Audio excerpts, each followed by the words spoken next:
I believe we saved one of the best for last. I know we've had some people start having to fly out and whatever. That's one of the things I regret about this. I wish I had it where everybody could catch it. But I have a very high respect, as I have for all the speakers we've asked to speak to you. But both these gentlemen, when you go into their markets, there's no doubt about who the Birdman is and where the place is to get the right kind of seed for your birds. So rather than flyer too many more nice things about them, I'll just have them each introduce themselves. And like all of our sessions, I'm not sure what's going to happen, but I know it's going to be good, okay? Well, help me welcome them real quick for sharing this.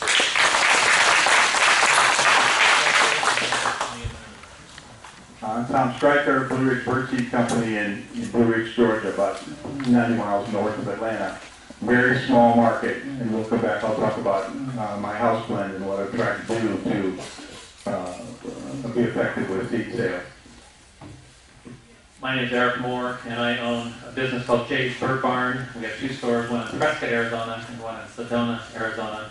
And Tom and I have talked, and I'm going to start, and then we'll share the time equally. But I have a background in the grocery retailing business, and so I think that's helped me in running a retail bird store.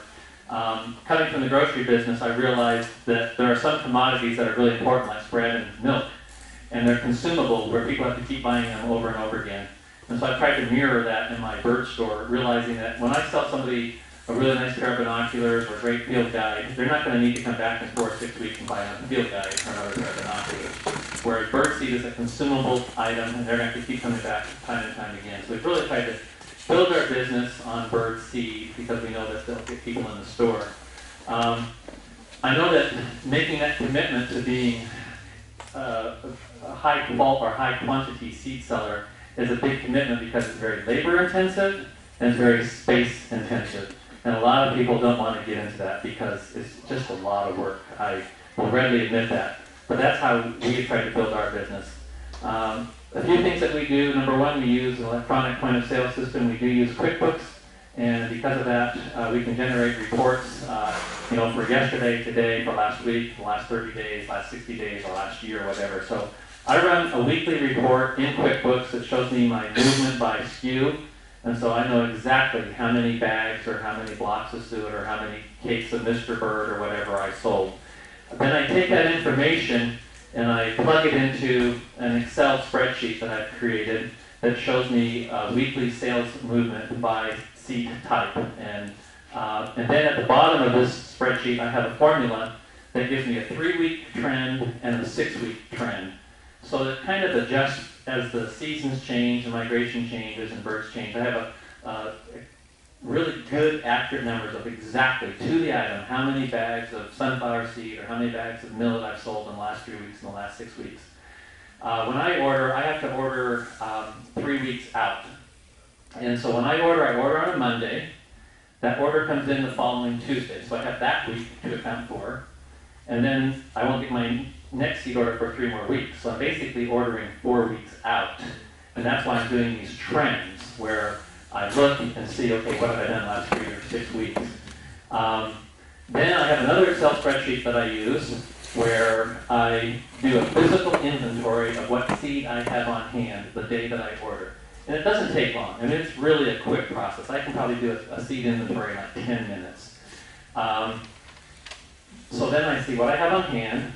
I plug that information into the computer, and then I know what my weekly average is, and I plug that information, and then the computer basically just spits out and says, okay, based on what you have on hand and what you're averaging, this is what you need for the next 4 weeks. And so it gives me really good numbers. You got a question? Do you account into your average annual growth?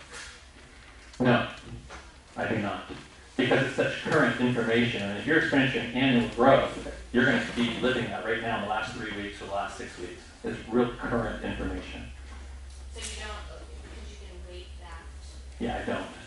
Well, it's already weighted because he's on current trend lines. I mean, it's live, really current information. One thing I do on my formula, if you were to look at my spreadsheet, where it has a column that says weekly average, it says weekly average times 5. And so instead of doing 4 weeks, because I don't want to run out, I'll do a 5-week ahead. So when I order just a little ahead, knowing that I have to go 4 weeks in 1 day. That's how long I have to go between when I order it and when I get the next order. if I don't order it today. So I order for 5 weeks out. So I have a little cushion in there all the time. I think the big thing for me, and I'll get to you in a second, is I think out of stocks will kill you, and I am never out of birdseed. And I think that's one of the advantages that we have as small independent retailers over a big box store. I have in my community, like a True Value Hardware, which is family-owned business. I have feed stores in my community that are family-owned, and I don't go after them at all. I don't try to compete with them. I don't advertise anything to hurt them because their family business is just like we are. But who I go after are Costco and Walmart. And I brought examples today of some of my ads, and I can read some of them to you if you'd like.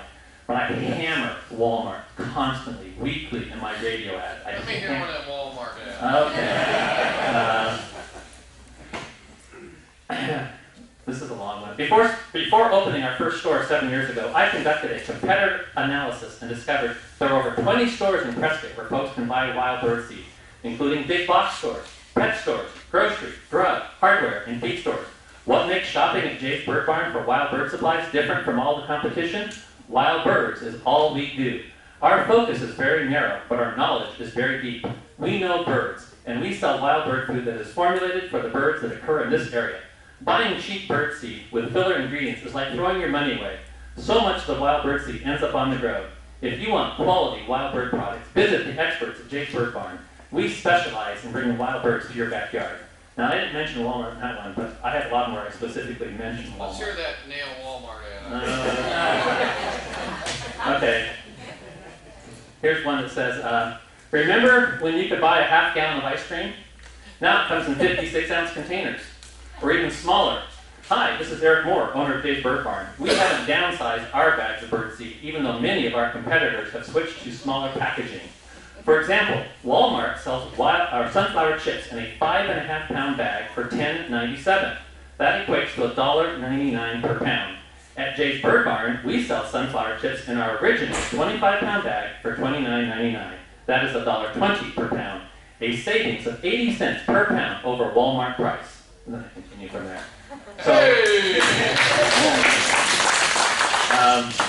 I do that a lot. Here's a thistle one. I'll just read part of it.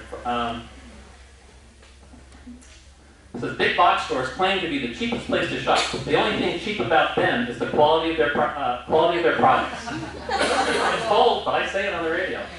Our specialty store not only competes, but beats the competition with our seed prices. For example, Walmart sells Niger thistle seed in 10-pound bags for $17.47. At Jay's Bird Barn, we sell 10-pound bags of Niger thistle seed for $15.99. When you shop at Jay's Bird Barn, you will actually pay less per pound for bird seed than you will at Walmart. I dare you to compare, and when you do, you will see for yourself that when you shop at Jay's, you will save money over shopping at the big box stores. You should have the word fresh thistle at the end. So, I have a lot of examples. I probably brought 10 different ads. But I hammer constantly. And like I said, I don't go after the local retailers because I respect them. I don't want them going after me. I want to have that respect for each other. But I don't feel like a big box store is going to react to me. They're not going to go out and change their advertising campaign or do anything to address a small little family business in a community. And I forgot where I was going before I got into ads. I did that too, I'm sorry. That's all right. I was talking about in-stock position. That's where I was. The thing in our community, when I go to Walmart to do price comparisons, half the time they're out of thistle. They're always out of thistle.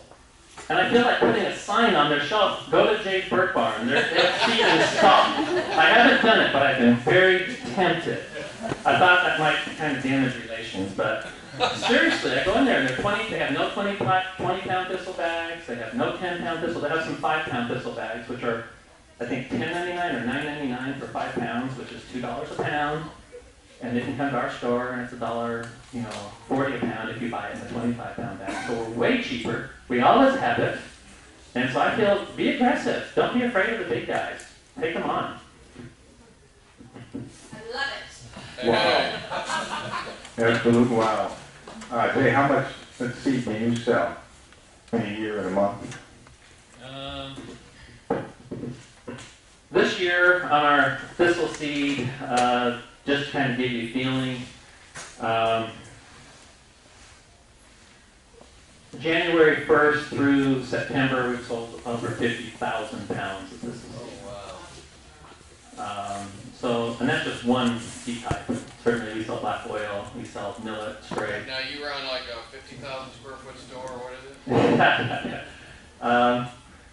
We've been very blessed. We're in a Safeway shopping center. It's like a strip shopping center. And it just so happened that the tenant immediate adjacent to us went out of business a couple of years ago. And it's a really odd shaped little spot. It's kind of triangular. But they couldn't rent it, especially after the economy tanked in 2008. It's just sitting there vacant. So the property management company approached me, and they said, we want to give you the space next door free. And so I can put more than a full semi in that space. And so I do that. I buy it in bulk, and I can store a lot of seed, which makes it really convenient. Oh, I'm sorry, I never got back to you. That's okay.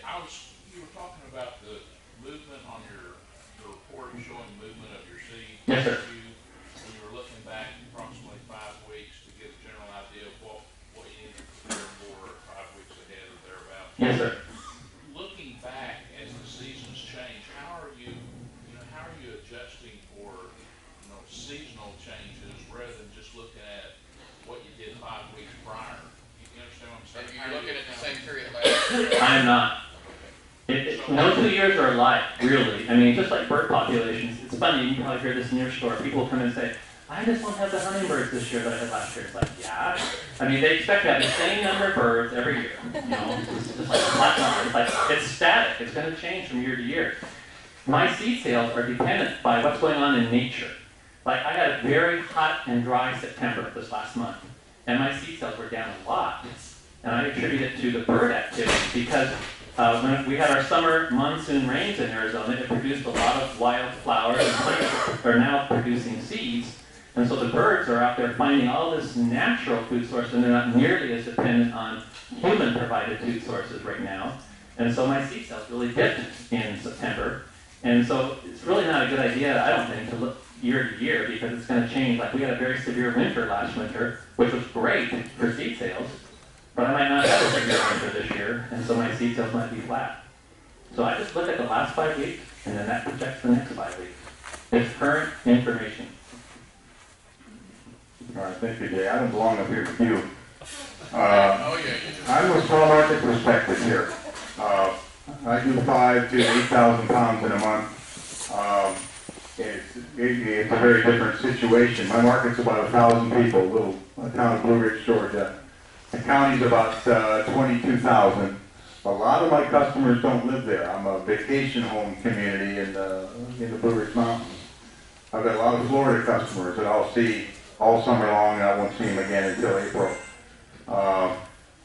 And so I'm fighting an uphill battle as far as my market size is concerned. Luckily, some of the people that come to my town have a couple of bucks in their pocket, and that helps. But and I need to say that I sell Kohl's seed, and Kohl's is wonderful seed. Kohl's people are here today, and I was beginning to carry some of their products, and they have absolutely wonderful seed. It's a little bit expensive if you're selling a lot, or if you're feeding a lot of birds. I mean, you've got people that they kind of dabble. They've got one feeder and they buy the really nice stuff. Every couple of months they come back buy another 5-pound bag. Then you got the people that pull up with their truck and they'll put 100 pounds in the back, or more, a couple hundred pounds. And those are the folks I try to address. I'm a little cheap myself. I fed all the wrong stuff. In my days as an amateur. By the way, I don't sell a wild bird blend. The stuff that's mostly Milo. I don't have it in the store. I've got one 5-pound bag. I've got 2 5-pound bags. One's still in the bag. The other one I sorted out and I put in little containers to show people what they get. I brought that to Share Night a couple of years ago, and people really liked the idea and have adopted it. The next